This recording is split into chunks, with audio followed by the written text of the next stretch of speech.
Clarisse Falanga est la femme du jour dans ce journal, experte en biomoléculaire, chef des travaux et chercheur associé dans le domaine de la biotechnologie, mutation industrielle et au commissariat général de l'énergie atomique. La présidente de la Fondation Femmes et STEM, Asbel, travaille de façon acharnée pour mettre en avant le génie créateur des femmes et des jeunes filles suivant les filières des sciences, technologies, ingénierie mathématiques, victimes elles-mêmes des stéréotypes. Son challenge, il faut le dire, c'est de frayer un chemin pour d'autres femmes qui veulent s'épanouir dans ce domaine catalyseur pour le développement de la République démocratique du Congo, en particulier de l'économie à travers des sciences, à travers Science and Kids. Elle transmet aux fillettes le goût des STEM qui les autonomise et les prépare à l'entrepreneuriat. Je suis présidente de la Fondation Femmes et STEM ASBEL, qui a pour mission majeure de mettre en avant le génie créateur de la jeune fille suivant les filières des STEM, disons sciences, technologies, engineering et maths, mais aussi promouvoir les innovations en les mettant en avant, les présentant au monde et créant de l'emploi au regard de ces innovations.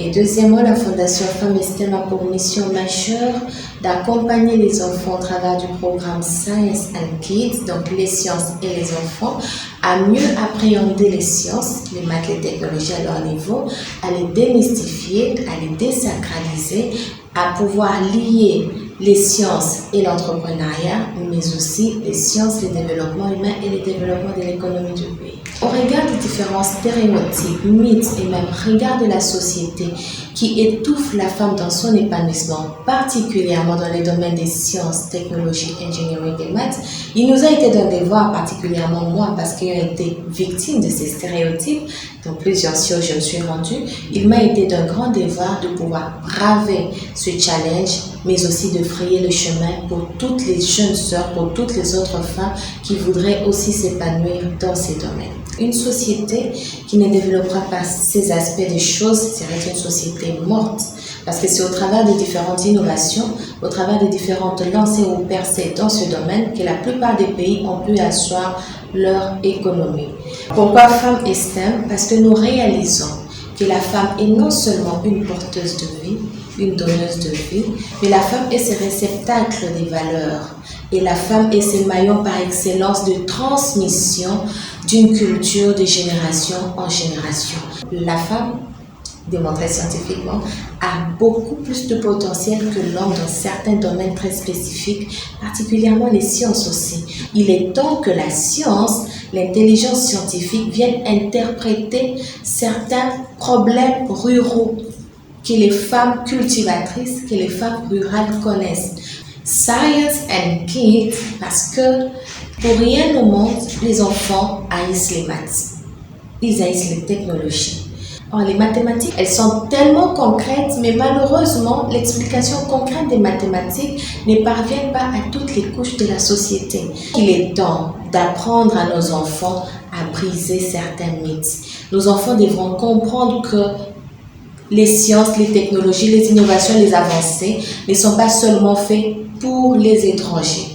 Et sachons tous, ou veillons tous à savoir que le meilleur investissement s'est fait de l'âge allant de 8 ans à 18 ans maximum. Les restes de temps qui viennent, c'est un temps de perfectionnement. Les enfants ont grandi. Ils n'ont pas seulement grandi en âge, mais vous voyez les enfants asseoir leur personnalité. Ils savent mieux s'exprimer, ils savent mieux exprimer ce qu'ils pensent, ils savent mieux exprimer ce qu'ils projettent. Ils se disent responsables de pouvoir initier quelque chose du genre une petite entreprise. C'est déjà très fascinant parce que déjà l'enfant à cet âge-là, s'il peut avoir cette soif entrepreneuriale, c'est déjà quelque chose de très bien. Cette soif de responsabilisation, c'est déjà un pari assez gagné et plusieurs enfants commencent à mieux réussir dans les maths. Au travers de l'autonomisation de la femme acquiert une certaine indépendance financière, tant soit peu. Elle sait s'affirmer, elle sait contribuer et elle a plus confiance en elle. Je vois une femme congolaise qui n'attend pas qu'on lui emmène quelque chose pour commencer. Parce que la femme en elle est une mosaïque des valeurs, la femme en elle est un réceptacle des forces. La femme en elle est cette source intarissable de plusieurs potentiels.